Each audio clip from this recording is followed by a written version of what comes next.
Well, I chose Atom monitors because I felt like it was finally time to put on my big boy pants and get some real quality monitors that, I was in a store, in a music store, and I was A-Bing a bunch of pair, and I remember listening to the A7Xs, and I could just hear clarity and detail that I couldn't hear anywhere else. Part of it has to do with those ribbon tweeters, the X-Art ribbon tweeters, which really direct the frequencies right at my ears, as opposed to other dome tweeters that will spread the mids, highs, and lows in all directions. Other than the X-Art tweeters, I really like that they have dual ports on them because it really extends the low frequency response, which when I'm not able to mix with my sub, because I have a family and the sub will wake up the neighbors, I'm really confident in my mix because of those dual ports. They really extend the low frequency. I also like the fact that you can really tweak just the tweeter or the mid-range and the low frequency. So if I take these monitors to another studio to mix down, I could tune them to the room, which is really cool. And finally, even though it's small, I love that there's a power switch and volume knob right on the front, because sometimes you just need a little bit of juice and I don't want to have to reach behind, or if I'm going away and I want to turn off my monitors, and I'll have to reach behind the rat pit over there and turn them off. I mean, having the sub has really improved my mixing drastically, especially with the type of music I make, because there's a lot of information that the near field monitors can't represent. And the sub really allows me to hear those lower octaves and properly EQ my instruments so they find their own home in the mix.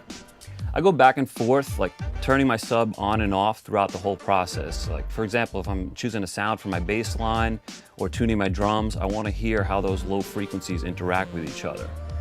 And then I'll turn it off to hear how it just sounds on the near fields.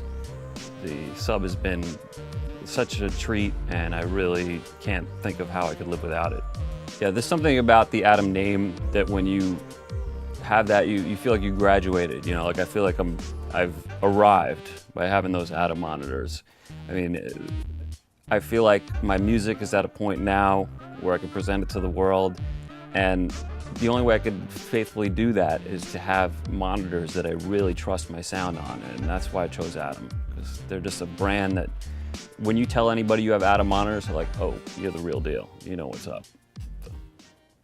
Well, I've always been a fan of Moog ever since I heard Wendy Carlos switched on Bach and the Clockwork Orange soundtrack. I mean, she was a Moog master, and there's something about the American-made quality and the craftsmanship and the warmth that you really can't get with a plug-in.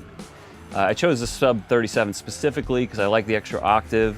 I also like that there's 40 knobs and 70 some odd switches on it, so you can really tweak your sound without having to dive deep into menus.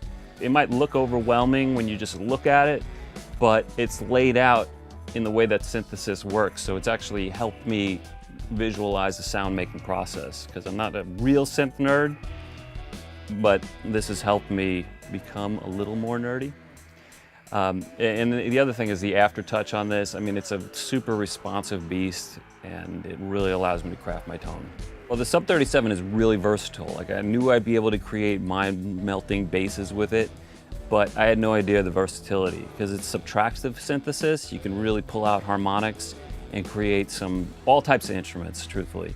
I mean, I use it for leads and pads and bass lines, and even occasionally to craft drums. And it's really helped my productions by giving me the missing ingredient. It's like discovering salt. If you're a chef, you're not gonna make something without salt. And this is that spice that when you put it in there, there's no mistaking. This is a Moog.